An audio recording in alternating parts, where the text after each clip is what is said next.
Bien, volvemos.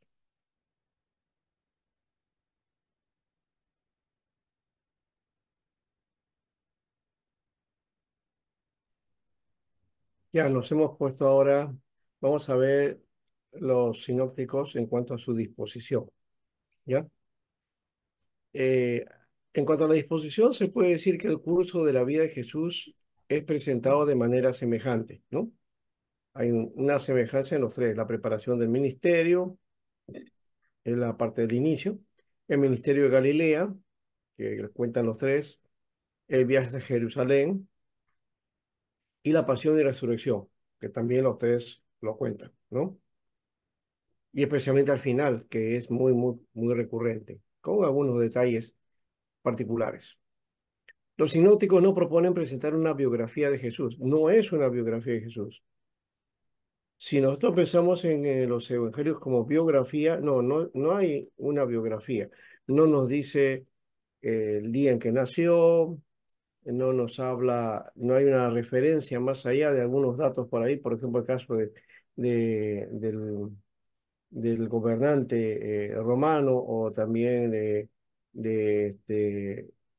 el procurador que existía de esa época, que en algunos datos dice que no coinciden también, si hablamos en cuanto a las fechas. Ese es otro detalle, ya que entonces bajo esos criterios Jesús nació entre 6 a 7 años antes de Cristo, ¿no? No, Jesús no nació en el año cero, de paso, ¿no? O sí nació en el año cero. ¿Mm? Rabito pone una canción eso y dice, ¿no? Que Jesús nació en el año cero, pero uno, que el año cero no existe. Nunca existió el año cero, ¿no? Eh, o es antes o después de Cristo. Así es. Y en el aspecto cronológico, Jesús nació. Hay una diferencia, algunos dicen entre 4 años, 5 hasta 7 años más o menos máximo, ¿no? ¿Y esto por qué? Porque al contarse, ustedes saben que hemos tenido nosotros en vigencia por lo menos dos calendarios. El calendario juliano, ya que es el antiguo calendario que estuvo hasta 1500 y tanto más o menos, que regía. Hay unos datos que a contar los días y los meses que no cuadraban. Por eso es que Gregorio tercero, perdón, Gregorio séptimo fue. Gregorio séptimo fue el que propuso hacer una modificación de ese calendario, ¿no? Y a partir de ahí, ese nuevo sistema se puso en vigencia. Hay inclusive hasta 10 años 10 días de vacío, creo. 10 a 15 días de vacío entre algunas fechas ahí, creo que es el mes de octubre, me parece que por ahí, ¿ya? Y para actualizar un poco este nuevo sistema, ¿no? Que es el calendario gregoriano, que hasta ahora nos rige, ¿no? El calendario gregoriano pues no tiene más de 500 años, creo, un poco más de 500 años de vigencia, ¿no? El calendario juliano estuvo mucho más tiempo, casi 1500 años, ¿no? Este se acerca un poquito más y concuerda el asunto de los años bisiestos, todo, ¿no? Los días que se van acumulando, los días, los minutos que faltan se van acumulando y que se recupera en un día más, en el año cuarto, y así. Pero que hay cálculos que creo que los años que entiendo que los años enteros, 100, 200, 400, no hay bisiesto ahí, ¿no? ¿No? Pasa a otro aspecto. Bueno, es asunto de cómo se cuentan los días. Y ahí es donde vienen las diferencias también, ¿no? Y dicen por eso que marcando la era de Jesús, entonces no marca exactamente el día o la fecha en que se supone que ha nacido, o sea, el año cero, sino que Jesús nació entre 4 antes de Cristo o también en extensión hasta el 7 antes de Cristo, ¿no? Para que coincidan entonces los nombres, por ejemplo, los Herodes, el caso de Augusto César, ¿no? Y también Cirenio, que era gobernador de Siria, ¿no? Entonces, eso para coincidir. Ahora, Los sinópticos no proponen presentar una biografía, hemos dicho, ni describir su personalidad. No hay ninguna descripción de la personalidad de Jesús. ¿Cómo era Jesús? ¿No? Uno dice, ¿cómo pensaba Jesús? Bueno, los evangelios nos describen más o menos lo que él pensaba, o en su mensaje está descrito eso. Pero ¿cuál era su carácter? ¿Mm? Más allá de que gustaba comer y tener amigos y pasarla en grupo de gente, después en otro momento le gustaba estar a solas, ¿no? O en oración en las madrugadas, no dormía muchas veces, ¿no? No hay otros detalles acerca de gustos, de qué cosa le gustaba, qué plato comía, este, qué habilidades tenía, ¿no? Más allá del oficio de carpintero, que ya les dijimos que ese era más bien que carpintero constructor, ¿no? Constructor. Entonces, su deseo es más bien referirse en lengua popular, ¿no? Es referir las palabras de Jesús en forma popular, ¿no? Y no solamente las palabras, sino las obras de Jesús, ¿no? Entonces es referir en lengua popular las palabras y obras de Jesús. Y la impresión que ellas producían en la gente que les rodeaba, ¿no? Cómo, qué reacción había en la gente. Y eso se ve en los evangelios, ¿no? La reacción de la gente, algunos a favor, otros en contra, especialmente las autoridades religiosas en contra de Jesús, ¿no? ¿No? Y buscándole la sin razón, buscándole los errores, buscando alguna situación para hacerlo trastabillar, ¿no? De eso había mucho y a muchos se prestaban también para eso, ¿no? ¿No? Su Eh, idioma, pastor. Esa figura se da hasta ahora, ¿no? ¿No? Personas que se dan para eso cuando quieren atacar a alguien, ¿no? Y inventan hechos, inventan situaciones, ¿no? Hoy día se llaman trolls, ¿no? ¿No? ¿No? Ahora hay mucho de eso hoy. Bueno, en la época de Jesús existía ese tipo, pero eran enviados, ¿no? ¿No? Entonces se camuflaban y los que estaban en autoridad, ellos no salían, pero salían esta gente, ¿no? ¿No? Que eran comprados para atacar a Jesús, ¿no? ¿No? Y entonces ver el error o cómo hacerlo caer para que a capturarlo y todo eso. Es decir, a Jesús lo quisieron capturar desde mucho antes de esa vez que ella se dirigió a Jerusalén, ¿no? Para morir. En varias oportunidades estuvo a punto de ser de, de haber sido, digamos, ejecutado, ¿no? Eh, pero no ocurrió, ¿no? No ocurrió. En algunos casos no es que evadió o se escondió, sino que tuvo la capacidad de percibir esos detalles, ¿no? Y en otros se enfrentó a la situación y los enemigos al final no pudieron hacer nada de lo que a ellos habían propuesto hacer, ¿no? Haciendo una emboscada o tratando de matarlo, ¿no? Bueno,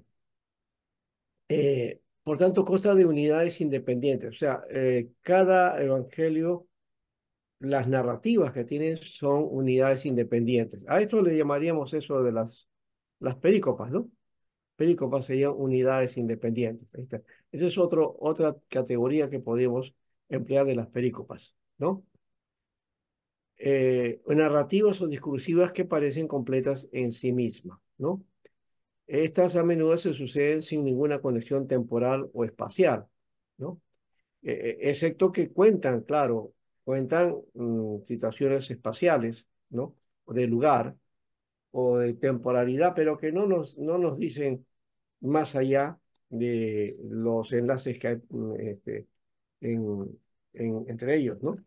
Por ejemplo, estoy pensando, a ver, vamos a mirar aquí, cuando en Mateo 18 dice al comienzo, en aquel tiempo los discípulos vinieron a Jesús diciendo, ¿quién es el mayor en el reino de los cielos? Y llamando a un niño lo puso en medio de ellos. Dice, en aquel tiempo, ¿cuál es aquel tiempo? ¿No? ¿Cuál es aquel tiempo? ¿Por qué el evangelista habla de eso? ¿Ah? en aquel tiempo, ¿ya? ¿Qué había anteriormente? Se estaba tratando sobre el pago del impuesto al templo, o lo que llamaríamos pues los diezmos, ¿no? Los diezmos eran un impuesto, en realidad, ¿no? Eh, era, todo israelita tenía que dar su diezmo en forma anual para el mantenimiento del templo. De paso, la práctica del diezmo era diferente en esa época, ¿no? Era exclusivamente para el templo y no se exigía que diese el tiempo, el diezmo cada mes, sino de acuerdo a la ganancia o requerimiento que tenías, y especialmente la gente su actividad era agrícola, la mayoría, y entonces tenían el tiempo de la cosecha, y ahí el tiempo de la cosecha se daba el diezmo, ¿no? Que en un momento el diezmo fue una forma, ¿cómo podríamos llamarle? Una forma, era bajo lo que que producía la tierra, eso que producía la tierra, se entregaba la décima parte, ¿no? ¿No? Igual que los animales, igual todo eso, ¿no? Después, en un momento, por la necesidad o por darle más facilidades, entonces se podía hacer también por moneda, ¿no? A cambio de moneda. Entonces, por eso también existían los cambistas, ¿ves? Los cambistas que hacían que venían con su moneda y hacían el cambio respectivo y para ofrecer los animales que ellos tenían ahí, ¿no? Entonces ese era el negocio que se había dado cerca del templo o alrededor del templo, ¿no? Entonces, estaban en Capernaum, ¿no? Capernaum dice que cuando llegaron, dice el versículo 24 del capítulo anterior, ¿ya? Y dice de esta manera, los que cobraron los 2 dracmas le dijeron, nuestro maestro no paga los dracmas. Y entonces, eh, al entrar, dice, a la casa, Jesús le habló a Simón, dice, los reyes de la tierra y de quienes cobran los tributos o los impuestos, ahora de los hijos o los extraños. Y ahí dice, ¿no? Pero dice, de los extraños. Entonces, luego los hijos no están exentos de eso. Sin embargo, para no ofenderlo, se anda a vete al mar, echa al suelo, saca un pez y de ahí saca de su boca, saca la moneda, en un estatero, ¿no? Un estatero que era 4 dracmas. Entonces con eso paga, entonces, toma y dáselo, dice, por ti y por mí, o sea, ahí están los 4 dracmas que necesitaban para el pago del templo, ¿no? ¿Ya? En el texto, en la Reina Valera aparece como pago del impuesto al templo, ¿ya? Pero era la ofrenda o el diezmo que se tenía que dar, ¿no? Que se establecía como diezmo para el templo, ¿no? El mantenimiento del templo. Esa era una forma de diezmo, porque la otra era, como digo, dar de la tierra, de lo que te produce la tierra y del ganado, todo eso te iba a ir. Por eso dice, trae los diezmos al alfolí y haya alimento en mi casa. El alfolí, por si acaso, no es la bolsa esa que nosotros hemos inventado, eso se llama ofrendero, No, ese es su nombre. No le cambiemos nosotros los nombres. No se llama alfolí. no se llama Felipe. Alfolí o silo, Ujú. ¿ya? Es un lugar donde se almacenaban los granos, Almacenes. especialmente el trigo, ¿no? Es el almacén, el Ujú. depósito Así donde es. iban estos granos, ¿ya? Sí, Roger. Buenas noches. Justo hablando del diezmo, tenía una consulta, porque recordamos que en Génesis se habla del diezmo con Abraham, ¿verdad? Sí. Pero, ¿quién le habla a Abraham del diezmo y por qué nace esa iniciativa? Porque recordamos que en la Biblia no menciona que Dios le habla sobre el diezmo a Abraham. No, esto del limos fue después, pero ya hemos dicho, eso es una cuestión que tiene que ver con el cuidado del templo, ¿no? Básicamente tiene que estar alrededor del templo. Hoy día, por ejemplo, el judío no da su diezmo, porque no tienen templo. Entonces ellos no dan diezmo, ya no practican el diezmo. Ya. Lo que hacen más bien es, bueno, apoyan a la sinagoga, ¿ya? Pero eso no es diezmo. ¿ya? Y más bien ellos separan, curiosamente, el 10% sí lo separan, pero ¿sabe a dónde lo dan? Lo dan para ayuda social, para esto que hemos dicho, ¿no? Viudas, huérfanos, extranjeros. Entonces ellos tienen asilos, por ejemplo, tienen beneficencia pública, invierten en educación, ¿no? En eso es que Pastor, dan su diezmo, ¿no? Eso, no, pastor, una no, pregunta. porque no hay templo, no hay forma de dar, ¿no? ¿No? Entonces, no lo dan a la sinagoga, por si acaso, no es como nosotros que sí, al templo se da el diezmo, ¿no? Es otra cosa, ¿ya? Que nace de ese principio, pero que no es lo mismo, ¿no? No es lo mismo, ¿ya? El diezmo judío tiene otra connotación, que inclusive no era el 10%, era mucho más, Yes. ¿ya? Contando todas las cosas que demanda la ley, es casi 30% más o menos, Llegaba al 30. ¿ya? Y no se da, y hemos dicho, todos los meses, ¿no? Termina el mes, entonces tienes que dar tu diezmo. No, era de acuerdo a la cosecha, ¿ya? De acuerdo a cómo te producía la tierra, ¿no? Entonces, en las fiestas judías, ¿no? Se traía pues el diezmo y todo eso, ¿no? Y las fiestas no eran todos los días, pues, ¿no? ¿No? Entonces, a determinada fecha del año. Bueno, el caso de Abraham es otra cosa. Abraham propuso este aspecto, eso nació de él, ¿no? Y de una situación muy particular, porque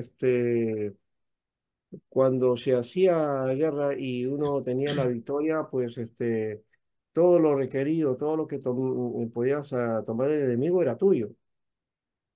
Y tú disponías de eso si querías, o entregarlo, o darlo en ofrenda, eso no había ningún problema. Y Abraham decidió eso hacerlo y fue ante Melquisedec, ¿no? El rey de Salem. Que Salem, la zona era justamente el territorio de Jerusalén, ¿no? Ya eso es otra historia, pero por lo menos ahí está ese detalle, ¿no? ¿No?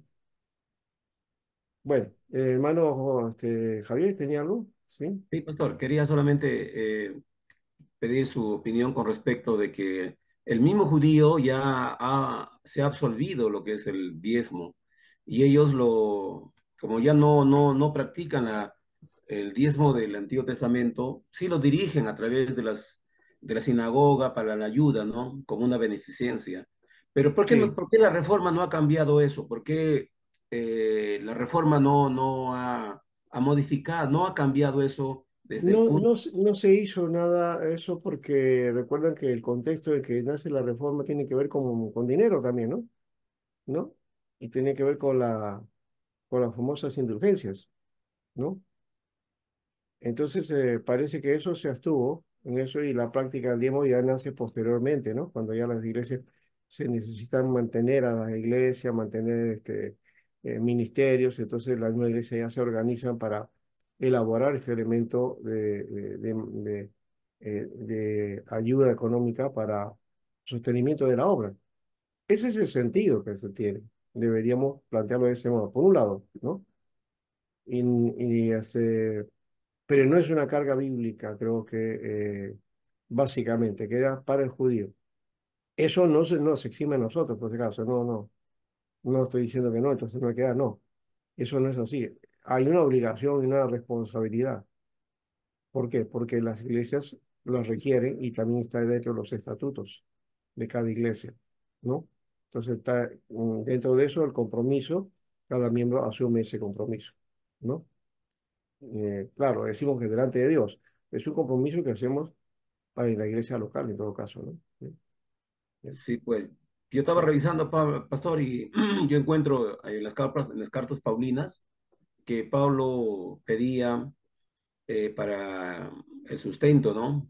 Del ministro, pero también para ayudar a los pobres, incluso para sus viajes misioneros también se levanta una ofrenda. Sí, Los tres tipos de ofrendas es ahí están. otra forma. En el Nuevo Testamento encontramos no todo el énfasis en cuanto a diezmo, sino más bien al dar. El principio es dar, Amén. no la décima parte, sino el dar.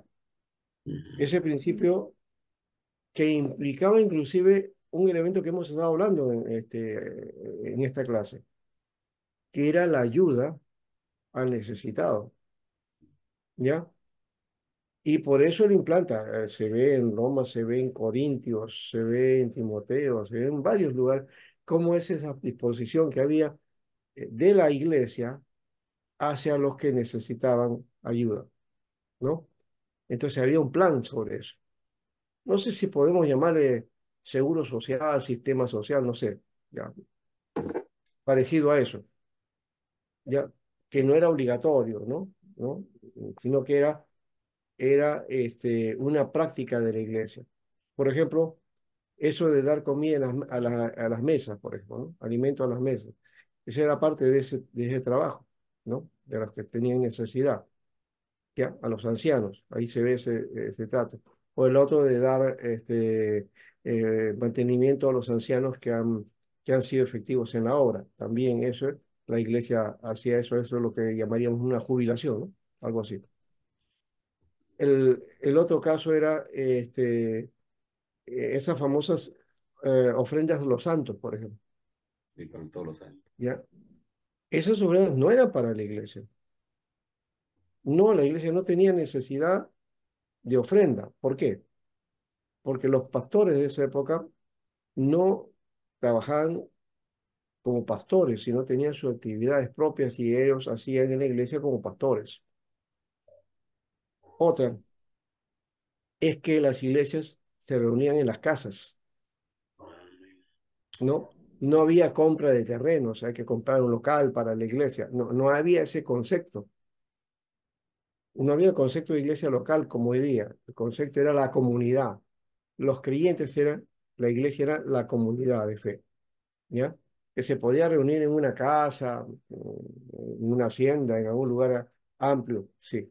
Pero no tenían entonces, ni tampoco hacían ofrendas para comprar locales, ¿no? Esa idea de locales o templos o mantenimiento aparece cuando Constantino, ¿no? Cesa la persecución en el 313 y a partir de ahí comienza el apoyo a la iglesia cristiana, ¿no? De parte del imperio. ¿Ya? Luego se oficializa el cristianismo como religión del imperio y se le comienza a pagar a los ministros, ¿no? Directamente, un peculio de parte del Estado. Y el Estado también le ofrece locales, es decir, el culto que era privado antes, que estaba prohibido de paso el culto, y lo hacían por eso encerrado entre grupos y solamente eran los creyentes los que estaban en el culto. Cuando se abre esto y se hace religión oficial, ahora el culto se hace público y hay necesidad de mantenimiento de local, ¿no es cierto? Ya hay que velar por los que se dedican al ministerio y todo eso, ¿no? Que Pablo menciona que decía en un momento eso, ¿no? El obrero es digno de su salario, sí, eso ya se estaba practicando en la época de Pablo, ya había eso, pero en la iglesia primitiva, en los inicios, no había esa necesidad. Cuando ya comienzan a hacerse ministerios itinerantes, misioneros, evangelistas, ya ahí sí se nota que hay un proceso donde interviene también la iglesia dando sus ofrendas para esos ministerios. Pero cuando Pablo se refiere a ofrenda de los santos, no está hablando de eso, está hablando de los necesitados, de aquellos que tenían necesidad, ¿ya? Y había a veces crisis económica muy fuerte, o de alimentos, ¿no? De escasez. Entonces, la iglesia proveía para esas circunstancias. Eso es lo que estaba él planteando en ese famoso texto, eso de dar con alegría, ¿no? No hay que dar con tristeza, sino con alegría, ¿no? Y que eso tenía que ver entonces para que traerlo a los pies de los apóstoles, y como dice al comienzo, y repartirlo, ¿no? Que eso fue desde el principio la misma idea, ¿no? Que la iglesia de paso de iniciativa lo hacía, ¿no? Cuando en Hechos de los Apóstoles nos dice que ahí vendían en sus propiedades y los traían, lo dejaban a los pies de los apóstoles para que ellos distribuyeran según la necesidad de cada uno, ¿no? Y nadie decía tener suyos propios, sino todos en conjunto compartían, ¿no? Ese es un principio que ya no tenemos, pues ahorita, ¿no? Ya no practicamos así, ¿no? Pero podemos hacerlo, ¿eh? Sí, pastor. Podríamos hacerlo, porque eso es bíblico. O por lo menos en la práctica de la primera iglesia, ¿no? Para no decir bíblico, ¿no? Porque a veces cuando decimos bíblico es como una obligación, ¿no? Sí. Pero los estatutos, pastor, no nos permiten hacer esto. No, los estatutos no dicen nada de eso y tampoco no nos prohíbe. Eso puede ser ya iniciativa. Por ejemplo, una de las cosas que surgió en la iglesia, y eso creo que sí es bueno, el kilo de amor El kilo de amor, sí. o la ofrenda para los hermanos, ¿no? Ofrenda de alimentos o ofrenda de amor, le llaman, ¿no? Para apoyo económico, para apoyo de alimentos, para apoyo en enfermedades. Entonces, todo eso que se consigue, ¿no? Que se levanta, entonces, para distribuir de acuerdo a las necesidades, ¿no? Es algo parecido a esto que había en Hechos de los Apóstoles, ¿no? ¿No? Ya eso es otro aspecto, pero creo que entra, esa es una práctica que me parece que es muy buena, pero que no debe quedar ahí nomás, ¿no? Tiene que ir mucho más allá que eso todavía. Pero, pero bueno, por ahí vamos, por ahí vamos. Se puede hacer. Hay formas o iniciativas también originales para hacer ese tipo de cosas, ¿no? Que debe ser nuestra práctica también, porque eso es una parte importante. Ahora, eh, ¿qué más estábamos acá? Eh, Mateo como fuente, vamos a mirar estas teorías y la de Marcos como fuente, ¿no? O sea, que quiere decir que estas teorías que habíamos mencionado al comienzo, aquí las estamos sistematizando. Ya. En el caso de Mateo como fuente, ¿no? De Marcos y de Lucas, se basa en el motivo escrito de Papías. Papías es un padre de la iglesia que afirma que Mateo reunió las sentencias de Jesús en lenguaje hebreo. Aquí hay que corregir, porque en realidad no es el texto que está hecho en griego, ¿no? No menciona la lengua hebrea, sino dice en lengua aramea, Veamos. ¿ya? Algunos traducen hebreo, porque por ahí está el asunto, ¿no? Hebreo, arameo, por ahí va. Pero parece que no se está refiriendo a ese aspecto de estas, estas sentencias que se llaman logias, las logias, ¿no? Las palabras de Jesús, ¿no? Las palabras de Jesús, las logias. Estas logias, entonces, están en lenguaje arameo, dice, ¿ya? Y luego dice Papías, y cada uno cual los tradujo como pudo. Eso es lo que menciona Papías, porque no se ha encontrado tampoco, ya, estas palabras, estos logos, es decir, como documento, ¿no? ¿No? Que es lo que Papías afirmaba, de que Mateo reunió las sentencias de Jesús, esos logos que estaban seguramente por ahí comentados o escritos en algún documento, ¿no? No tenemos eso. Es Papías que escribe y dice eso, ¿no?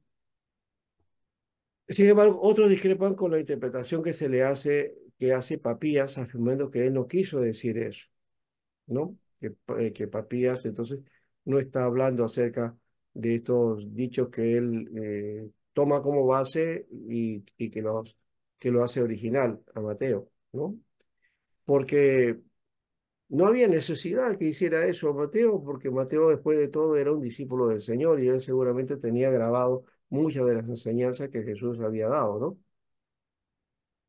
Entonces es posible que sí, parte de su evangelio sea de su visión ocular, de su testimonio ocular, y luego lo que describe Marcos o lo que puede estar describiendo otros evangelios también, o lo que la tradición evangélica, o sea, del mensaje, se había dado dentro de la comunidad, ¿no? Podía ser.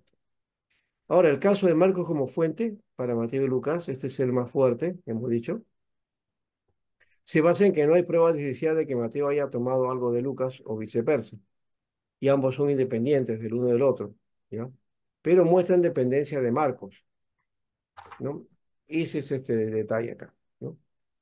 Que estos dos, Mateo y Lucas, son independientes entre sí, ¿ya? Pero dependen de Marco, ¿no? ¿Ya? Dependen de Marco. Por eso dice que Marco es la fuente, ¿ya?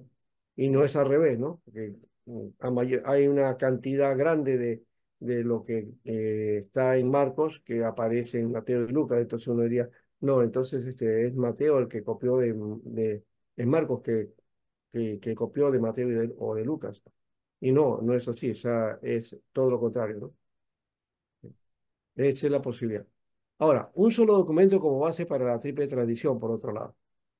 Esta teoría supone que y estas son teorías sobre la composición, ¿no? De lo que se conoce como hipótesis documentaria para el Nuevo Testamento, y especialmente para los evangelios. Aquí hay que tener cuidadito también de esto. Esto es una información bien interesante que ya creo que ya ha sido también este, lo tomo porque era parte del estudio en realidad, pero creo que esto ya ha sido superado, me parece. De todas maneras, aquí está. Un solo documento como base para la triple tradición. Esta teoría supone que los sinópticos actuaron independientemente, y si hubieran sido así, los tres tendrían mayor uniformidad en su contenido, disposición, ¿no? y lenguaje. Esta hipótesis preparó el camino para reconocer que nuestros evangelios representan la culminación de un proceso literario. Sí, porque en ese proceso literario nos vamos a dar cuenta de cómo narra un acontecimiento uno y cómo narra el otro, que son muy parecidos, pero cuando nos damos cuenta hay ciertas diferencias, ¿no? Por ejemplo, en un caso comenta, por ejemplo, acerca de dos ciegos, ¿no? ¿Ya? Y al final, en otro comenta de que es un solo ciego, ¿no?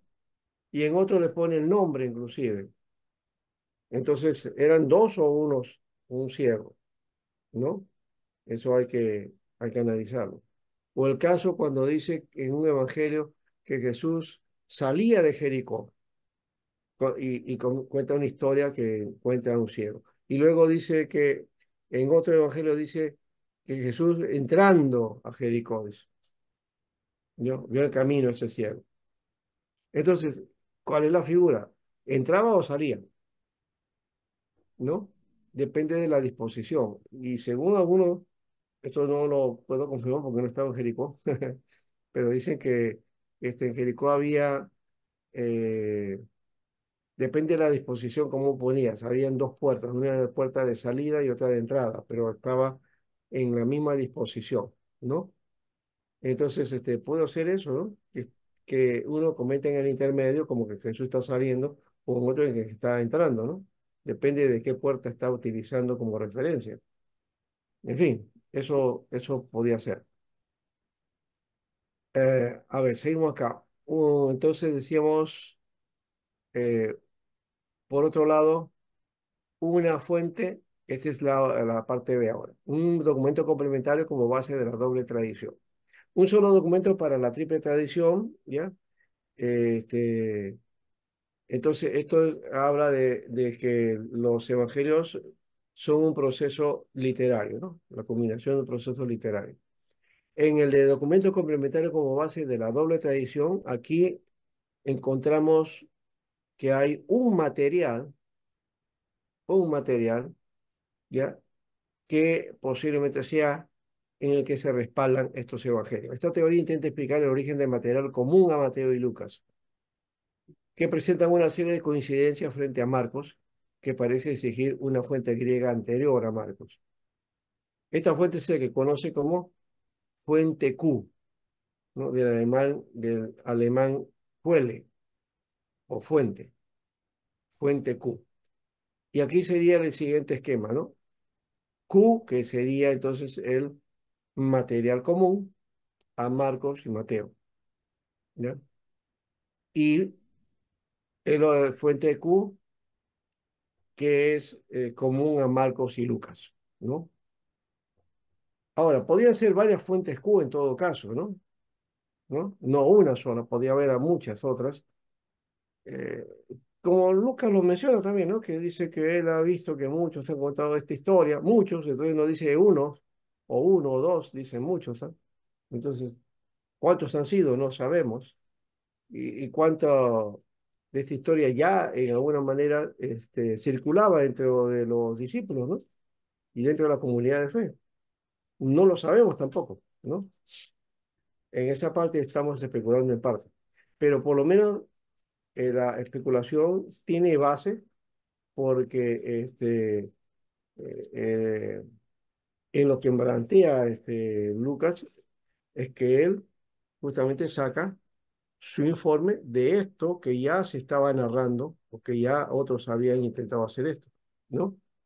Lo dice. Ya muchos han tratado de poner en orden la historia de estas cosas que entre nosotros han sido ciertísimas. Muchos. Entonces puede ser que haya no una Q, sino muchas Qs, ¿no? Muchas fuentes Q. Eso es posible.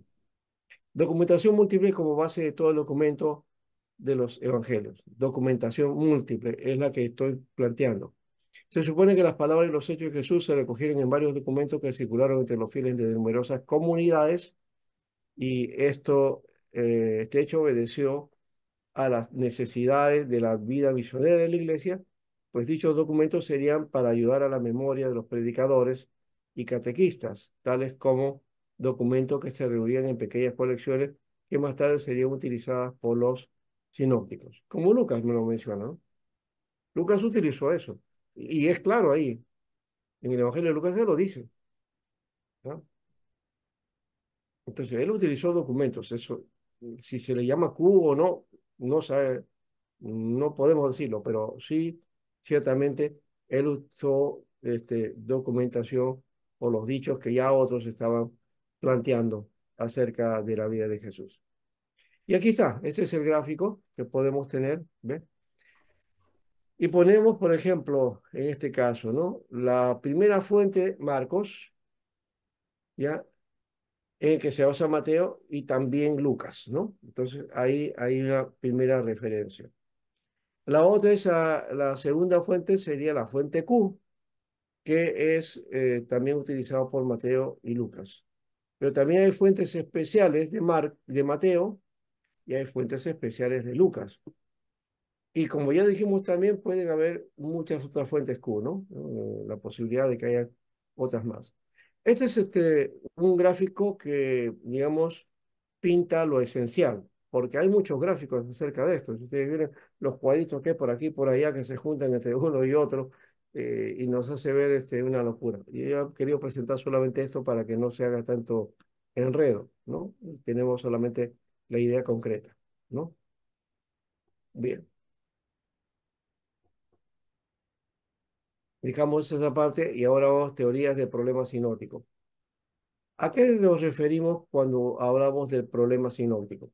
Hasta ahora todo va bien, en el sentido de que son coincidentes, y el asunto de la interdependencia y también los materiales que utilizaron como fuentes, ¿no? ¿No? Hoy día podemos hablar de eso, ¿no? De las fuentes. En esa época no se hablaba así, ¿no? No había derecho de autor y esas cosas tampoco, ¿no? Eh, pero aquí, entonces vamos a hablar del problema sinóptico. ¿Hay problemas en el sinóptico? Que no cuentan todo igual, no es la misma narrativa, ¿no? Bueno, es que ahí viene el otro asunto. Que estos sinópticos son todos parecidos, cuentan la misma historia, una semejanza en cuanto a la historia, pero también hay diferencias. Hay diferencias. Y esas diferencias las hace también en alguna manera tener diversas posturas o posiciones con respecto a eso. Una que podemos utilizar como que los evangelios se complementan uno a otro y esas pequeñas diferencias más bien hacen armonizar el texto, ¿no? Pero en otros las diferencias son tan evidentes que no se puede, ¿no? Y ahí hay algún cuestionamiento, ¿no? Entonces, miremos el asunto, por ejemplo, que hay una teoría que fue propuesta por Agustín, ¿no? Y él propone que los evangelios aparecieron en el orden en que aparecen en el canon. Bueno, eso alguien tiene que haberlo puesto, ¿no? Pero eso, la idea de que apareció en el canon en ese orden, como que da la idea de que Dios lo puso así, hizo el chocolateo y aparece ya en el orden ahí, ¿no? Pero en ese orden hay un problema, ¿no? Porque Lucas, por ejemplo, a terminar Lucas, entonces pues, nosotros ponemos a Juan al costado. Todo para tener la sección de los evangelios, ¿no? Pero esa forma corta con el, digamos, la temática y el contenido de la propuesta que tenía Lucas de presentar, ¿no? Todo un mensaje completo, ¿no? Tanto el evangelio como la vida de la iglesia. Y me refiero a Hechos de los Apóstoles. Entonces, Hechos de los Apóstoles debería estar junto a Lucas desde esa perspectiva, ¿no? ¿Por qué? Porque Hechos corresponde a un segundo volumen, ¿no? Un segundo tomo de un relato que empieza en el Evangelio de Lucas, ¿no? Entonces, el Hecho de los Apóstoles una, es la continuidad natural de el Evangelio de Lucas. Lo dice aquí el mismo Lucas, ¿no? Claro, lo escribe en un segundo momento, ¿ya? Pero debería estar en la práctica, como digo, por el hecho de que es una misma temática, deberían estar juntos. Pero porque había un cuarto evangelio, se introduce eso en esta parte, aunque ese evangelio ya es diferente a los otros sinópticos, ¿no? Bueno, aquí Hechos nos dice que en el primer tratado, dice Teófilo, habla acerca de todas las cosas que Jesús comenzó a hacer y enseñar. Afirma entonces que esto que ha comentado él son el mensaje de Jesús, es el evangelio. Hasta el día que fue recibido arriba, después de haber dado mandamiento por el Espíritu, ¿no? Y bueno, y que se apareció a los apóstoles después de haber padecido, ¿no? Dice, eh, con pruebas indubitables, todo eso. Entonces, esto que estaba diciendo él al comienzo, en la introducción, es parte justamente está haciendo como una especie de resumen de lo que él menciona en su evangelio, ¿no? Todo esto que está ahí al comienzo está dándonos como una especie de sinopsis de aquello que él escribió en Lucas, ¿no? Es la continuidad en todo caso, ¿no? Bueno, la evaluación en cuanto a este asunto del orden que aparece, aunque es la propuesta más antigua, estudios más recientes han demostrado ineficacia del argumento, ¿no? La de Greisbach es también un biblista, ¿no? Y que dice de esta manera, realizada en el siglo XIII, reconociendo que el orden canónico no era necesariamente el orden cronológico, sino más bien que Marcos tenía relación al mismo tiempo con Mateo y con Lucas, y con Lucas puso a Marcos como el compendio o como el compendiador de Mateo, ¿no? Bueno, un poquito enredado el asunto acá, ¿no? Marcos entonces tiene relación al mismo tiempo con Mateo y Lucas. Y no, con Mateo, perdón. Marcos tiene relación al mismo tiempo con Mateo. Y con Lucas puso a Marcos como el compendiador de Mateo, ¿no? ¿No? Eso es lo que dice Greiva. Y este comentario también, bueno, ya pasó. La propuesta de Storr también ahora es en el siglo XVII, el otro estaba en el XVIII. Señala que Marcos es el escritor original y que Mateo y Lucas se sirven de él. Bueno, esa es la posición que ahora se tiene, ¿no? Más claro, pero que viene del siglo XVII ya había cierto sector de biblistas que veían a Marcos como el referente, ¿no? La propuesta de la escuela de Tubinga, uno dirá, ¿qué cosa es la escuela de Tubinga? La escuela de Tubinga es una universidad en Europa, ¿ya? Que tiene tradición reformada, protestante, y que tiene sus facultades, bueno, su facultad de teología, es lo mejor que hay en teología. Claro, ha sido afectado por la posesión liberal, pero no deja de ser un referente muy bueno. De esa universidad creo que estudió Elsa Tames y también eh, Eduardo Ares. Eduardo Ares me parece que es de Escuela de Tubinga. Ahora, es parte de la escuela racionalista alemana del siglo XIX, ¿no? La escuela Turing. Hace una crítica contra los conservadores, negando los elementos milagrosos, incluso el nacimiento original de Jesucristo. Dice que los tres evangelios eran manifiesto de los partidos que dividían la iglesia primitiva. Es esta tendencia que pone este movimiento de la escuela de Tubinga, en que la iglesia primitiva, las comunidades, entonces reflejan el pensamiento de los evangelios reflejan el pensamiento de las comunidades a las que refiere Marcos, Mateo o Lucas, ¿no? Los que están ligados a ellos. Bueno, esta es una propuesta de teología liberal, de paso, ¿no? La propuesta de Leysin propone que los tres evangelios toman sus materiales de fuentes comunes, sin que cada uno de ellos tenga conocimiento del trabajo de los otros. Podría ser, porque estaban en la libertad de hacerlo así o de componer los evangelios y no necesariamente se hayan puesto ellos de acuerdo. No decir, oye, ¿sabes qué? Vamos a escribir evangelios. Tú escribes a tu modo, yo escribí a ti y tú también, ¿no? No, no creo que haya sido así la idea, ¿no? Nació de una manera más espontánea, me parece, ¿ya? Ahora, pero también aquí viene la otra figura. ¿Dónde están esas fuentes primarias? ¿No? Eh, Proponer que estos evangelios toman materiales de fuentes comunes. Esas fuentes primarias, o sea, fuentes Q o esos materiales, ¿dónde están? Lo de Q, por ejemplo, es una teoría que se basa en separar, ¿no? Textos que aparecen en Marcos y en Lucas, pero que no, perdón, en Mateo y Lucas, pero que no están en Marcos. Y especialmente son las partes trascendentales del ministerio de Jesús en Galilea, ¿no? ¿No? Y ya le dan otra connotación, ¿no? La propuesta de Eirox amplía la propuesta de un documento anterior y dice que había sido redactado por los apóstoles y por común acuerdo, como guía o manual. Fue escrito en arameo y había muchas copias, algunas de ellas perdían veracidad al momento del copiado. Bueno, esta es la otra idea que lanza Papías también, de esos escritos en arameo, ¿eh? Acá sí está bien dicho el asunto, ¿no? Pero igual, ¿dónde están estas fuentes primarias tan conocidas o difundidas? No, no hay eso. Lo que sí tenemos son muchos evangelios y evangelios que se llaman apócrifos, ¿no? ¿No? Eh, Creo que si hablamos de cuatro evangelios en la Biblia, los apócrifos nos lleva de lejos, creo que hay como 12 más o menos evangelios, ¿ya?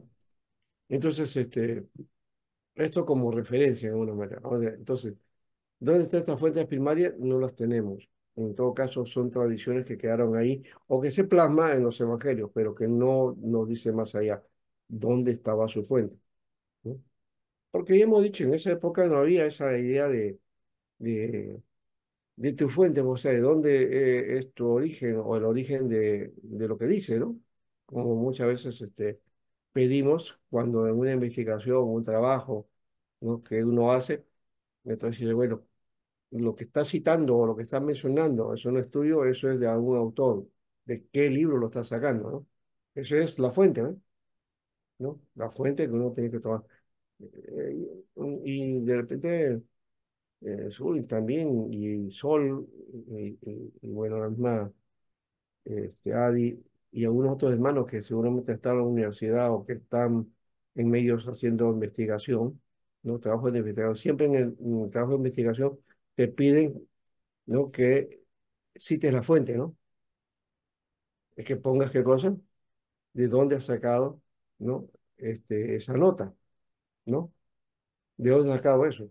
No, o es que tú lo has inventado, no, no, no, nadie lo inventa, procede de algún lugar, a menos que tengas una opinión o una propuesta tú mismo, que eso también es valedero, ¿no? ¿No? Pero que siempre tiene una base también, ¿no? Hay una base. Acá seguimos con esto, la teoría de la mutua dependencia. Tradicionalmente se suponía que el escritor de lo que se consideraba el segundo evangelio escrito había usado el primer evangelio, que el escritor del tercero había usado el primero y el segundo, ¿no? Eso es lo que dice el vice. Ahora, aquí hace como un enredo, ¿no? Entre si el tercero, el primero y el segundo, ¿no? Ya. Y la pregunta es, ¿por qué Marcos dejaría tanto material valioso de Mateo? ¿Por qué lo hace? ¿O qué le haría buscar a Mateo como fuente si la tradición menciona a Pedro como su fuente, ¿no? Y hay pasajes donde Marcos es más detallado que Mateo. De paso, Marcos es bien detallado. Algunos dicen que ese relato es como una crónica, ¿no? Una crónica, como un relato o el relator, ¿no? Está el acontecimiento produciéndose en ese momento y él lanza las imágenes y comienza a comentar acerca de eso, ¿no? Eso es la idea de Marcos, ¿no? De paso, es interesante cómo trabajar esa fuente de Marcos también así, ¿no? Eh, La palabra, creo que se llama la obra que hizo Hernán Romero por mucho tiempo y por ahí tengo el video, pero el problema es que no tengo la... Voy a buscar de qué manera conseguirlo para tenerlo en la lacto, ¿no? Eh, Hipótesis del Evangelio primitivo. Esto lo dice Sedemacher, el teólogo de la teología del sentimiento. Las fuentes usadas por los evangelistas estaban formadas por fragmentos. Los escritores tuvieron acceso a una masa de hojas sueltas, las diferentes formas de que se combinaron dio lugar a los diferentes evangelios. Esta es una teoría también parecida a la anterior, no sé qué. Ya no son fuentes, son hojas, dicen, ¿no? El error radica en señalar que los elabores de los evangelios son artificiales y puede haber existido alguien que copió parte de los dichos de Jesús. Sin embargo, dos de los evangelios son tomados por fuentes de primera mano, ¿no? Es lo que hace Lucas, pues, ¿no? Y Mateo también, de alguna manera. Este de las fuentes, ya lo hemos desarrollado, creo, en parte, ¿no? Y que habla de que Marcos fue el evangelio más antiguo de y tomaron de Mateo y Lucas de manera independiente, aunque también usaron un documento conocido como Q, ¿ya? Y adoptado también la hipótesis de la doble fuente, que señala que los tres evangelios surgen de dos fuentes Q, ¿no? Y un proto-Marcos. Edward Isadier propone la existencia de una tercera fuente, que es la de Jesús misionero, que dio lugar a mucho del material de Lucas. ¿Qué decimos sobre este asunto? La prioridad de Marcos ha sido aceptada en todo el mundo, ¿no? Eh, con respecto a Mateo y Lucas. Por separado se parecen a Marcos, cada uno de acuerdo a su propio plan y estilo hicieron uso de Marcos. Sin embargo, esto no es absoluto. Por el grado de interrelación de información con Mateo en Qumran, se encontró un fragmento en Marcos que ha sido fechado en 50 después de Cristo. Por lo tanto, el original debe haber sido escrito en una fecha muy temprana. Bueno, parece esta teoría de fragmento de Marcos es una piecita chiquitita así, ¿no? Y con eso se levantaba y no, como no encajaba mucho por ahí, entonces dieron que la hipótesis que es de Marcos, ¿no? Marcos C, por ahí puede ser.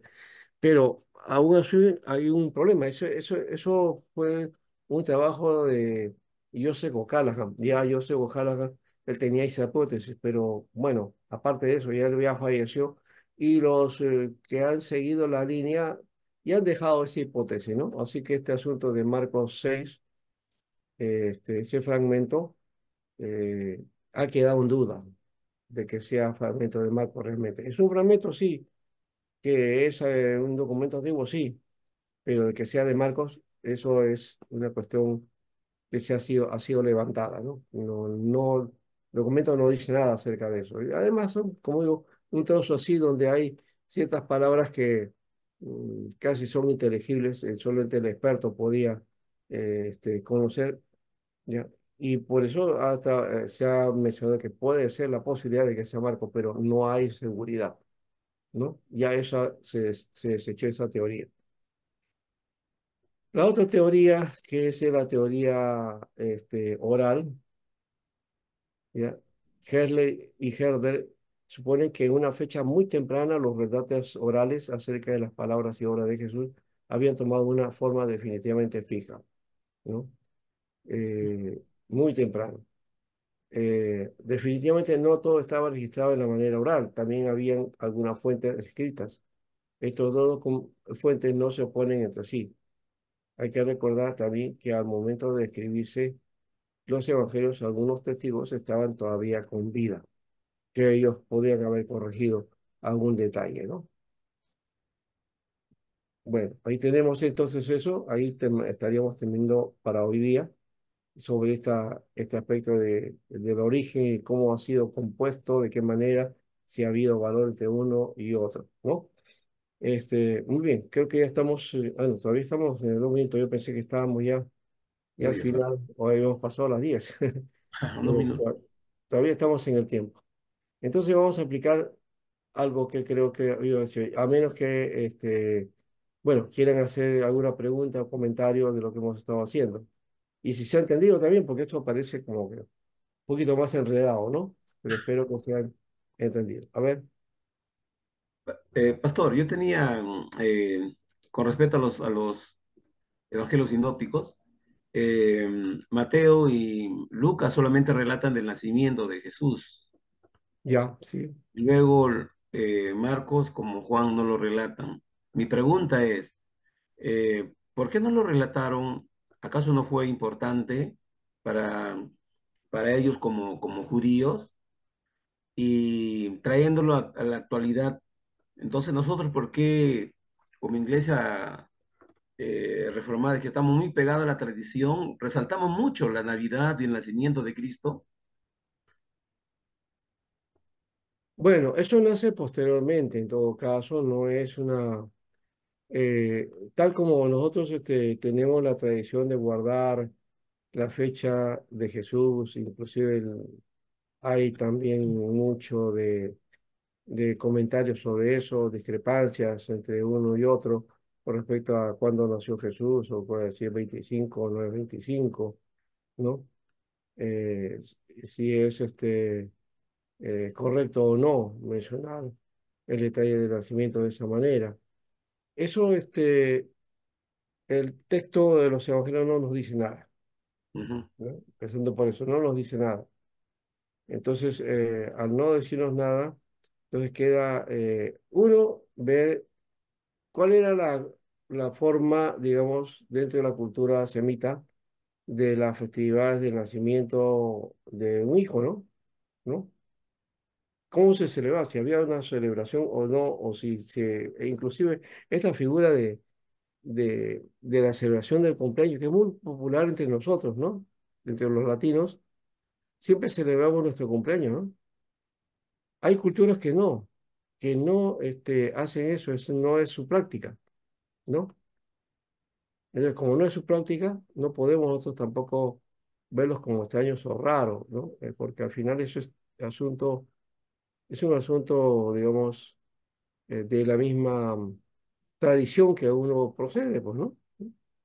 Cada cultura tiene su forma de expresarse, ¿no? Y eso creo que hay que respetar también. Y, y de hecho, por ahí no está la base, ¿no? De firmeza del evangelio. No está por ese lado, ¿no? Entonces, ver fechas, temporadas. Una de las cosas que sí estamos concretos es que los eventos y los que están narrados no tienen una secuencia cronológica, ¿no? No, simplemente son historias que en algún momento Jesús los dio, eso sí, ¿no? Pero no sabemos en qué tiempo, ¿no? Por ejemplo, ustedes dan cuenta que el Sermón del Monte, Mateo, por ejemplo, los pone todo en un conjunto, ¿no? Y es que Mateo trata de sistematizar, poner todo en grupos de estructuras, ¿no? Pero Lucas, cuando uno va al Evangelio de Lucas, encuentra eso mismo, pero disgregado, disgregado. Eso nos puede llevar a una teoría. Una, de que esos mensajes de Jesús que están reunidos en Mateo pueden haber sido dados en otros momentos y en otras circunstancias por Jesús también, y es lo que marca a Lucas, ¿no? Y que pone en varios momentos. Eso sería. una forma de explicar, ¿ya? Eh, entonces, aunque algunos ponen esa bienaventuranza, el Sermón del Monte, de capítulo 5 6 y 7 que son seguidos todos, ¿no? ¿No? Todos esos tres capítulos están seguidos, están en orden ahí. Pero ¿habrá sido así el orden? Bueno, pudo haber sido así porque Jesús pudo haber estado enseñando eso y definir todo eso en esos tres momentos, ¿no? Pero puede que esas narrativas también presentadas como Lucas lo presenta, en Jesús contando esto del monte y luego las bienaventuranzas por otro lado y luego los otros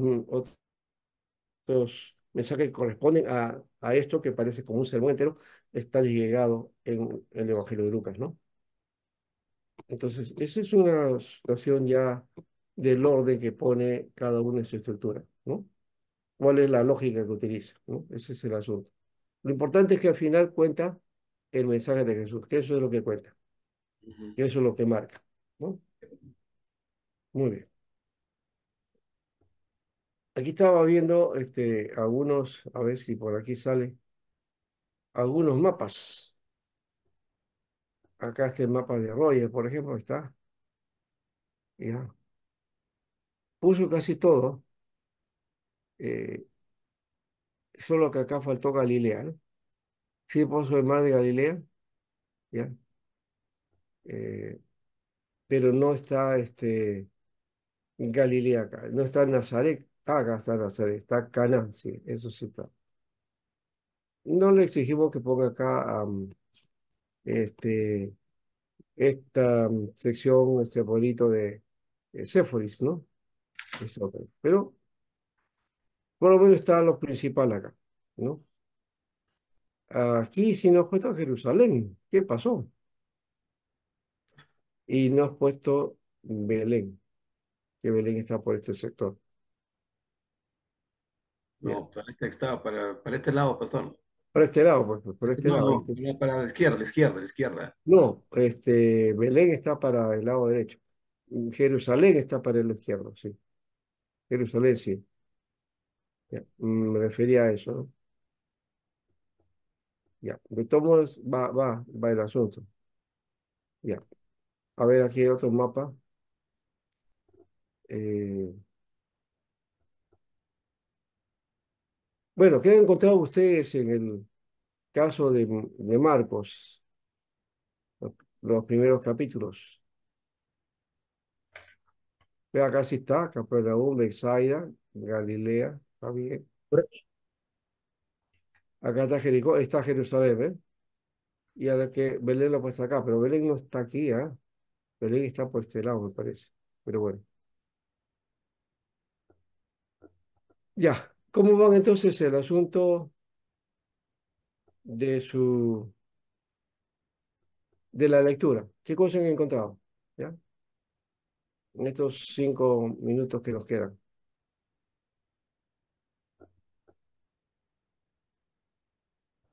Por lo menos lo que han hecho en la lectura. Aunque en la lectura se supone que lo han hecho todos, ¿no? Ujú. Sí, Ali.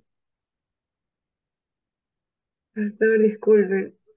La clase pasada, yo había escuchado que la tarea era leer, ¿verdad? Pero también dejó de enviar un resumen. No, Solo era teníamos que leer. saber las inquietudes, preguntas que han saltado de la lectura. De eso se trata. Ah, ya. ¿No se tiene que enviar un resumen? ¿O sí? Bueno, puedo hacer un resumen también, pero básicamente ver ahí qué has encontrado en ese evangelio, ¿no? ¿Qué inquietudes, qué cosas nuevas, qué cosas te han llamado la atención? Ah, ya. Eh, Bueno, sí, va- hay algunas cositas. Por ejemplo, he leído los primeros capítulos de Marcos y, bueno, justamente él decía, ¿no? Que era el evangelio más antiguo, pero había una controversia, ¿no? Porque unos creían que era Mateo, ¿no? Por la tradición, por así decirlo. ah, Pero luego encontré en el otro libro que decían que Marcos más bien era la fuente y que juntamente con la otra que era la teoría de la fuente Q, eran como que las más aceptadas, algo así. ya, Encontré que el Evangelio de Marcos muestra a Jesús como el siervo de Dios. Es un libro como ocupado porque Jesús se está moviendo rápidamente de un evento hacia otro.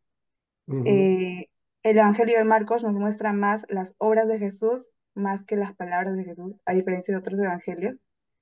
Eh, es una narración de acción y dinamismo, ya que se menciona más de 40 veces las palabras como luego, enseguida o prontamente.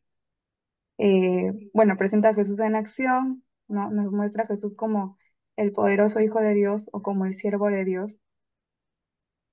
Y Ya, eso, ¿no? Bueno, y que el autor, el escritor fue Juan Marcos, ¿no? Que era discípulo de Pedro. Y eso lo menciona en Primera de Pedro 5:3.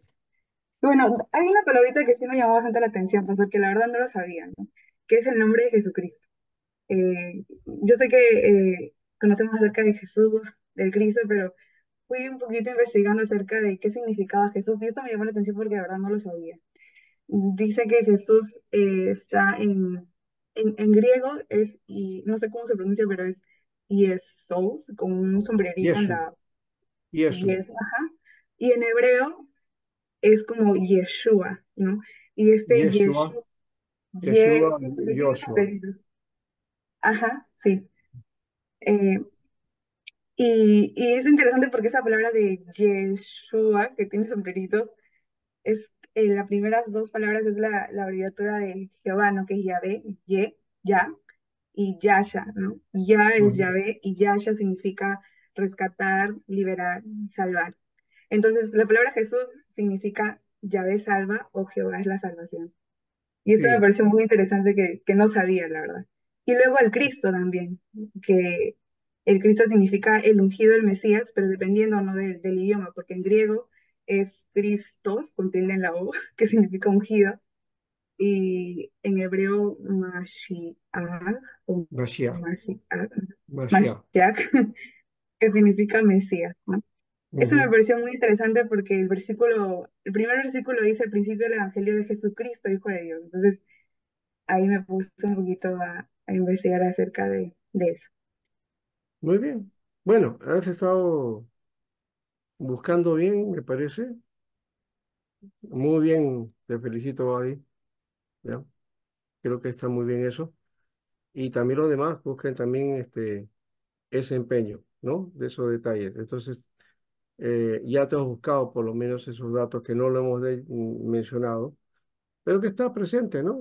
Cuando, por ejemplo, dice el ángel a José, le dice, y le llamarás, pondrás por nombre Jesús, porque él salvará a su pueblo de sus pecados, ¿no? Entonces ya está hablando del hecho de qué significado tiene el nombre de Jesús, ¿no? ¿no? Ese es un lado, está en el Evangelio de Mateo eso. Bueno, aquí está muy bien eso. No sé si alguien más quiera comentar algo, ¿ya? Ese aspecto que mencionó Adi con respecto a cómo veía o cómo nos muestra el Evangelio de Marcos a Jesús. Nos ve a un Jesús dinámico, moviéndose en acción, ¿no? ¿No? Entonces, ese Evangelio se llama el Evangelio de la praxis. Evangelio de la praxis, ¿ya? Porque se ve a Jesús en acción. No se le ve estático, no se le ve lento, se le ve moviéndose de un lado a otro. Es dinámica, ¿no? Es muy dinámico. Y en 16 capítulos te cuenta todo y te narra todo la vida, pasión y muerte de Jesús, ¿no? A ver, ¿hay otro comentario? Si no, Pastor, vamos. Sí, a ver. dos dos preguntas. Usted dijo 4 capítulos por semana, creo dijo, ¿no? Sí, por semana, sí. Para llegar hasta 16, para hasta la última. Bueno, ya pasó primero los 4 primeros, ¿verdad? Así es. Ya. eh, para enviar el mapa todavía se puede, hay Sí, tiempo. todavía, sí. Ya, yo Ya iba a lo, compartir este mapa, pero bueno, entonces espero que todavía lo hagan los demás. Y al final de eso les entrego este mapa. Pero sí les voy adelantando aquí. Hay uno, acá está, por ejemplo, hemos puesto a Tiro, hemos puesto Cesarea de Filipo, que está arriba. Acá está Perea, que como le llamamos mencionado, esta es la parte de la Transjordania. Aquí está Gadara, Gerasa, o lo que se llama la región de la Decápolis, ¿no? 10 ciudades. aquí está Bethsaida, Capernaum, Corazín, Magdala, ¿ya? Y el mar de Galilea, está Nazaret también, ¿ya? Aquí está Seforis también, ¿ya? Monte Carmelo también está, ¿eh? Todo eso es lo que corresponde a, a esta región de Galilea, ¿no? El monte Tabor está por acá. Bueno, acá está el monte Carmelo. Esta es la parte de Samaria, Sicar, Jericín. Este es el río Jordán, ¿no? Que baja del mar de Galilea, ¿no? Va bajando el agua hasta el mar Muerto, ¿no? Y está Jericó. Jericó está al lado de la Transjordania. Entonces aquí está Betania. Belén está aquí y Jerusalén acá. Sí, bueno, está bien entonces la posición. No me estaba equivocando por este lado. Siempre está abajo de Jerusalén, está Belén. Bajo de Jerusalén está así.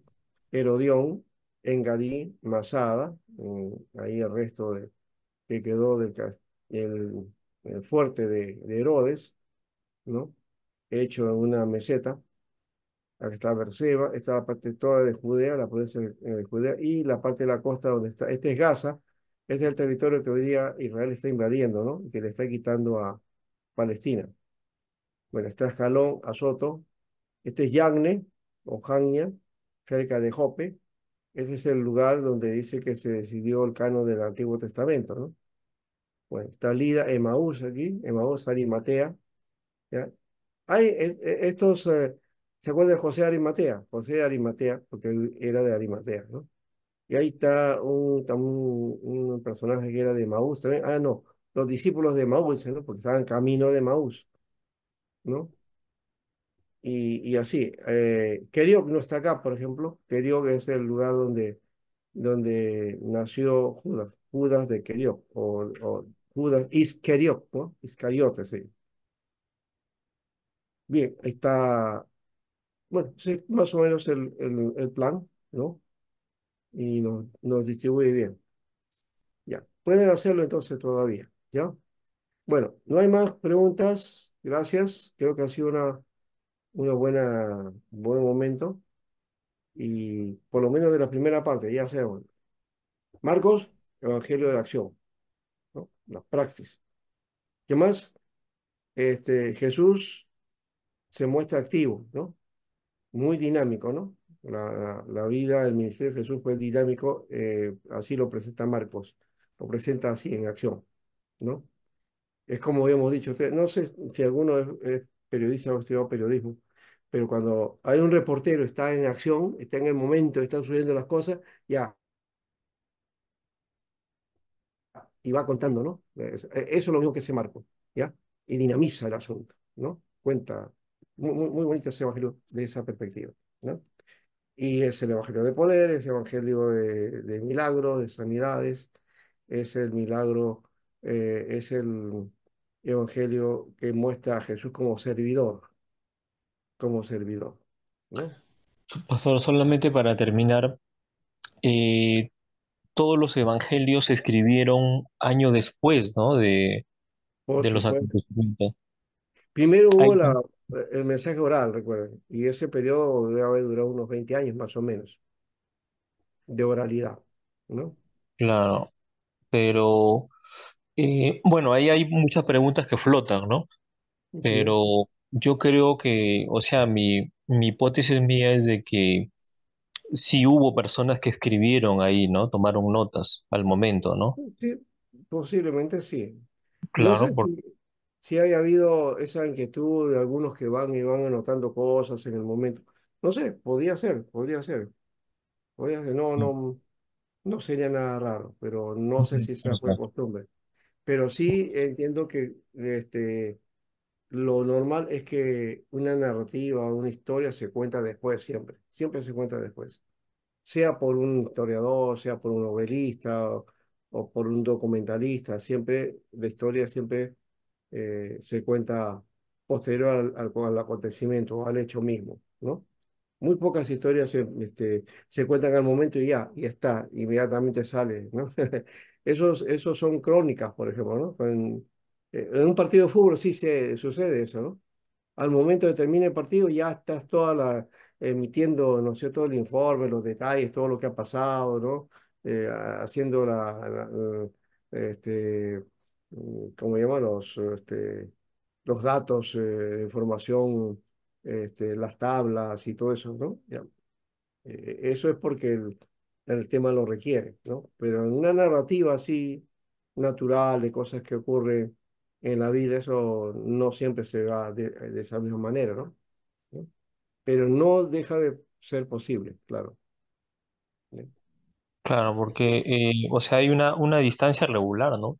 Más o menos el año 70 80, ¿no? Aproximadamente, No, ¿no? sería, mira, Jesús más o menos, murió en el año 28 más o menos, después de Cristo, o Claro, 26 por ahí, ya. Este, 20 años serían 48, 50. El Marcos me parece más o menos que es del 50 o del 60, más o menos por ahí. O sea, 160. había una diferencia de unos 20 y 30 años, ¿no? Más o menos. ¿Sí? Está bien, claro, sí. claro, ¿no? No más de 30, sí. Claro, para que se pueda mantener, pues, la información correcta, ¿no? Porque, Claro, y ya en ese medio, en ese periodo también entonces comenzaron a circular, ¿no? Documentos o fragmentos de las narrativas de Jesús, que es lo que dice Papía, ¿no? Las logias, ¿no? claro. Sí. Pero Entonces, bueno, los judíos se acostumbraban siempre escribir, ¿no? Bueno, la ujú. literatura judía es amplia, Sí, pero es como muy digo, amplia. sí, es igual que en el Antiguo Testamento, ¿no? O sea, uno piensa que el Pentateuco terminó cuando este, Moisés muere, ya estaba el Pentateuco. No, no, eso eh, quizás puede haber estado parte del Génesis, ¿no? Ya, pero eso fue desarrollándose posteriormente en los siglos, ¿no? Llega hasta el siglo IV antes de Cristo, donde comienzan a desarrollar, sacan el libro de la ley y ahí comienzan a preservar el texto, ¿no? Y posiblemente ahí se ha reconstruido el texto inclusive, ¿no? El que tenemos hoy día, el texto de Génesis, viene de esa etapa, ¿no? Entonces, ¿cómo ha sido originalmente? No sabemos, ¿no? Porque eso, ya en la época del rey Josías, ¿no? Que descubrieron la ley, también hay otro elemento. Entonces, posiblemente la ley ya se tenía para el siglo 9 8 antes de Cristo, ya se tenía la ley, ¿no? Es decir, el Pentateuco, ¿ya? Pero se define en el siglo IV, ¿no? Igual que Daniel. Daniel, por ejemplo, escribe los detalles de cuando están en Babilonia, ¿no? ¿verdad? Están ahí deportados, pero la historia, ¿cuándo se escribe? Se escribe en el 150 antes de Cristo, ¿no? Entonces, eso es el detalle, ¿no? Y una buena diferencia de años, ¿no? Sí, Y como digo, es natural, eso es así, se cuentan todas las historias. Cuenta tú la historia de Perú y vas a encontrar que nadie nos ha contado, estaba San Martín y ya estaba el documento de la historia ahí, no, no pasó mucho tiempo para escribir, ¿no? Lo de San Martín más o menos llega al siglo XIX, recién cuando comienza a contarse la historia, ¿no? De todo lo que había acontecido. Siempre es así, ¿no? interesante, pastor, ¿no? Pero Ujú. bueno, lo que sí es más difícil comprender, pues, es lo que escribió Moisés, ¿no? Del Génesis, porque ahí sí hay una gran diferencia de tiempo, ¿no? La creación, por ejemplo, ¿no? Bueno, es que eso ya tiene que ver con revelación, ¿no? La creación, y que no marca un hecho científico ni nada, si es un relato que está tratando de dar a conocer el hecho que Dios creó, ¿no? Y nos da un esbozo de ese proceso de creación de parte de Dios, ¿no? Que es un esbozo que también tiene que ver con una respuesta a las formas de procesos de creación que existían en la Mesopotamia, ¿no? ¿No? Entonces es una respuesta a eso, ¿no? Y también el séptimo día que llama la atención, que eso solamente, esa es una cuestión muy original dentro de las culturas, ahí no había eso. La esclavitud, el esclavo trabajaba todos los días, no había descanso. Entonces aquí la demanda es que haya un día de descanso, ¿no? Eso es original y es nuevo, de alguna manera, dentro de ese mundo donde la presión era pues trabajar todos los días, ¿no? Entonces hay más que la adoración a Dios en el reposo, era el descanso que Dios proponía al hombre de sus actividades, ¿no? Sí, Adi, ¿hay algo más que quieras decir? ¿O es tu mano que quedó ahí? No, sí es mi mano, Ya, pastor. quedó No, ahí. me pareció interesante lo que estaba comentando el hermano Jorge y justo me hizo recordar acerca de lo que había estado, lo que había encontrado, ¿no? Que no sé si puede responder a lo que decía el hermano. Dice que en los tiempos en que no existían imprentas y solo habían unas pocas copias preciadas de la Biblia, la gente tenía que memorizar mucho más de lo que se hace hoy en día, ¿no? Así pues, especialmente la iglesia de habla griega, el Nuevo Testamento tenía testigos vivientes. A esto se refiere con lo que usted decía, la tradición oral, ¿verdad? Claro, claro, los Testigos que eran vivientes, testigos directos. ajá, que ayudaban a reducir los errores de los copiadores en un margen mínimo. Y la conclusión es que la palabra de Dios ha sido conservada pura en todos los tiempos por su singular cuidado y providencia, la providencia de Claro, Dios. claro, todavía hasta más o menos unos 20 o 30 años todavía existían testigos oculares, Claro. ¿no? Entonces, ¿qué pudieron confirmar la historia o lo que estaba comentando estos evangelios, ¿no? Los Ujú. Wow, ciegos, pues pero de verdad es increíble, o sea, cómo la palabra de Dios se ha conservado, por así decirlo, pura, ¿no? Porque es la providencia de Dios, cómo los textos, a pesar de estar en diferentes lugares, ¿no? Y en diferentes años, coinciden, ¿no? Todo se relaciona, todo encaja. Me parece muy interesante. Sí, pastor, una cosa, Lázaro no sabemos la edad que fue resucitado, ¿no? Pero no no, sabemos qué tampoco. tiempo murió, pero los que vieron a Lázaro salir de la tumba todavía mantenían ese testimonio, ¿no? Y era fiel todavía, pues. Entonces, Sí, 30 años, 20 años, todavía, porque un relato era fiel. sí. Y si era recordado bien, pues esa memorización es importante. Recuerda que es una cultura de la memorización, La memorización. diferente a la cultura que tenemos hoy día, ¿no? Una noticia hoy día, de aquí a una semana ya se olvidaron, ¿no? Ya pasó la historia, si es que esa narrativa no se continúa, ¿no? ¿No? ¿Ya? Hay narrativas que sí siguen y parece que no tienen final, como lo está ocurriendo en nuestra sociedad peruana, ¿no? Ya, pero hay cosas que pasan, ¿no? Muy rápido.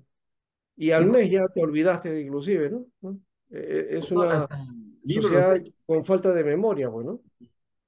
Sí. Hasta el libro de los hechos encontramos todavía, pastor, ¿cómo se llama? Como Pedro, ¿no? O Pablo, Pedro, al que está pidiendo una ofrenda, le está pidiendo, se ve los milagros todavía en el libro de los Hechos, cuando la iglesia está en formación, vamos a decir, ¿no? Ujú. Sí, Todo así es. eso hace entender de que todavía el poder de Dios, mientras formaba la iglesia, se estaba todavía vigente todavía. Ujú. El caso Bien. de Zafira, mira, ve, Ah, claro. todo eso nos hace entender, ¿no? Cómo el poder de Dios todavía, para ese entonces, daba más realce todavía a las legiones orales, pues. Claro. No, se ven actos ahí que, por supuesto, son muy claves y es necesario también que eso, por lo menos hechos, nos apunta a la manifestación del poder de Dios, ¿no? Eso también es otro elemento que aparece ahí. Que no ha quedado eso tampoco guardado en la iglesia, ¿no? Sino que está presente. Está presente. Lo que pasa es que no lo denotamos o no entramos en esa función, ¿no? Si lo hicieron notorio, creo que podíamos ver muchas cosas de las que vivimos hoy comúnmente, pero los veríamos como parte del poder de Dios, ¿no? De los milagros de Dios, ¿no? Ojalá pudiéramos volver a trabajar así, en esa intención, ¿no? De ver las cosas de Dios como donde cada cosa como un milagro del Señor, ¿no? Como intervención de Dios poderosa, ¿no? Eso es Pero lo que somos me gusta. milagros de Dios, pastor. Nuestra conversión es el milagro, pastor. Claro, por eso, esa es Nuestra la idea que conversión es estoy el planteando. milagro. ¿No? Mirar de esa manera ¿no? Ah, Que somos un milagro de parte de es Dios, un ¿no? milagro, doctor. Sí, así es. Bueno, ahora quedan entonces los otros 4 capítulos, ¿ya? Y ya saben entonces con más claridad el asunto. Vayan avanzando, ¿ya? En base a eso, ese material voy a hacer una cosa, esta vez sí. En la siguiente, los primeros minutos vamos a dedicar a ver este detalle de Marcos y la lectura que ustedes estén realizando, ¿ya? Gracias. No se olviden, el capítulo o el versículo que más destaque en la lectura o que más le ha llamado la atención, nos relatan el por qué también. ¿Ya? Los Gracias. siguientes 4 capítulos, ¿no, pastor? Del Sí, 4, sí, del, lo o sea, siento. O del sea, hasta 4 el capítulo 8. al 8. ¿Ya? Muy bien. Ah, 5 al 8. Bendiciones. bendiciones, pastor. Bendiciones, muchas gracias, Pastor. Ya, Muy bien. de nada. Hasta pronto.